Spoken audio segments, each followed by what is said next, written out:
सबसे पहले भगवान भोलेनाथ के चरणों में प्रणाम करती हूँ, मेरा प्रणाम स्वीकार हो।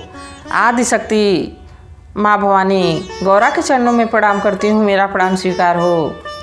सभी देवी देवताओं के चरणों में प्रणाम करती हूँ, मेरा प्रणाम स्वीकार हो।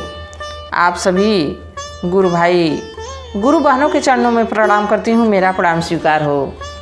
गुरु भाई गुरु बहनों, अगर मेरी वीडियो अच्छी लगे, कहानी अच्छी लगे तो लाइक करिए, शेयर करिए। चैनल पे नए हैं तो सब्सक्राइब करिए। कमेंट में महादेव का नाम जरूर लिखिए। महादेव का नाम लिखने से, बोलने से सारे कष्ट दूर हो जाते हैं। जो भी जीवन में घटनाएं घटने वाली रहती हैं, जो भी अनिष्ट होने वाला रहता है, वो महादेव की कृपा से टल जाता है। तो महादेव का नाम जरूर बोलिए, जरूर भजिए। और आज जो मैं कहानी सुना रही हूँ, कुछ हमारे बीच ऐसे भी गुरु भाई गुरु बहने हैं जो भगवान में ही कमी खोजने लगते हैं। भगवान ये नहीं किए, भगवान वो नहीं किए, भगवान ऐसा क्यों किए, तो भगवान में ही कमी खोजने लगते हैं। और भगवान तो भगवान ही हैं, उनकी लीला तो वही जाने, उनके सिवा कोई नहीं जान सकता कि कहाँ कब किस चीज़ की ज़रूरत है और इस पृथ्वी पे किसकी ज़रूरत है, किसको रहना चाहिए, किसको नहीं रहना चाहिए, किसको कब जाना है, किसको कब यहाँ आना है, ये भगवान ही जानते हैं। उनकी लीला बस वही जानते हैं। बाकी हमारे बीच कुछ गुरु भाई कुछ गुरु बहन हैं, हमारे इर्द गिर्द ही कुछ रहते हैं ऐसे जो भगवान पे तानाकसी करते रहते हैं, क्योंकि वो भगवान को मानते नहीं हैं, वो नास्तिक होते हैं। ऐसे ही एक गुरु भाई, एक जगह ऐसे कथा हो रही थी, महात्मा जी कथा सुना रहे थे। देखिए गुरु भाई गुरु बहनों, हमारे जीवन में 3 चीज़ें बहुत मायने रखती है: माँ, महात्मा और परमात्मा। माँ हमको जन्म देती है, हमको पालती पोसती है, और महात्मा से हमको ज्ञान प्राप्त होता है, और महात्मा हमको परमात्मा से मिला देते हैं, परमात्मा के तरफ जाने का रास्ता बताते हैं, राह बताते हैं। तो इसलिए जीवन में 3 चीज़ बहुत ज़रूरी है: माँ, महात्मा और परमात्मा। ये 3 चीज़ें जीवन में जिसके है वो धन्य है। तो एक व्यक्ति एक दिन उठा, नास्तिक व्यक्ति, और महात्मा जी के पास, जैसे हम कथा सुना रहे हैं, आपके यहाँ भी कोई ना कोई कथा सुनाता होगा, किसी भी कथावाचक की बात है ये। तो ऐसे ही एक कथावाचक थे, कथा सुना रहे थे। तो एक व्यक्ति पहुंचा महात्मा जी के पास और महात्मा जी से कहा कि आपके भगवान लगता है कि कम बुद्धि के हैं। तो महात्मा जी कहे कि हमको तो लगता है कि उनके पास बुद्धि ही नहीं है। तो महात्मा जी मुस्कुरा के बोले कि हमको तो लगता है कि भगवान के पास बुद्धि ही नहीं है। तो वो व्यक्ति कहा कि अरे आप कैसे व्यक्ति हैं, आप कैसे महात्मा हैं, भगवान को कह रहे हैं कि उनके पास बुद्धि ही नहीं है। तो महात्मा जी मुस्कुराए कहे कि हाँ, हमको तो यही लगता है कि भगवान के पास बुद्धि ही नहीं है।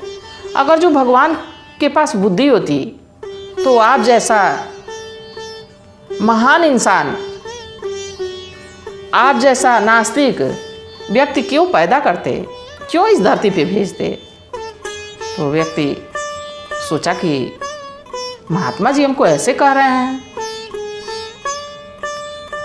तो व्यक्ति अपने मित्र के पास गया, और उसका मित्र भी सेम उसी की तरह नास्तिक था, भगवान को नहीं मानने वाला।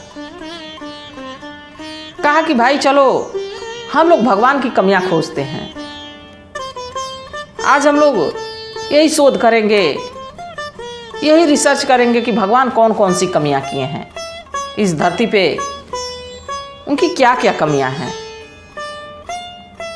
गुरु भाई गुरु बहनों, भगवान कुछ सोचते हैं तभी कुछ बनाते हैं। और वो दोनों मूर्ख, दोनों व्यक्ति, दोनों नास्तिक व्यक्ति अपने आप को ही भगवान समझ बैठे और निकल गए भगवान की कमियां निकालने। चलते चलते एक गांव में चले गए। उस गांव में पहुंचे तो एक छप्पड़ जैसे झोपड़ी, उस झोपड़ी पे ये बड़ी बड़ी लताएं फैली हुई हैं। और लता किस चीज़ की? कद्दू की। कद्दू आप लोग जानते होंगे गुरु भाई गुरु बहनों, लता कद्दू की थी। और उस लता में यह बड़े बड़े कद्दू पूरे छप्पर पे फैले हुए हैं। तो वो कहा व्यक्ति की अपने मित्र से कि मित्र, पहली भगवान की गलती नोट करो। भगवान को देखो कि इतनी पतली पतली लता है, इतनी नरम लता है, और इसमें इतना बड़ा बड़ा फल भगवान लगा दिए हैं। कितनी बड़ी गलती किए हैं। पहली गलती भगवान की नोट कर लिया।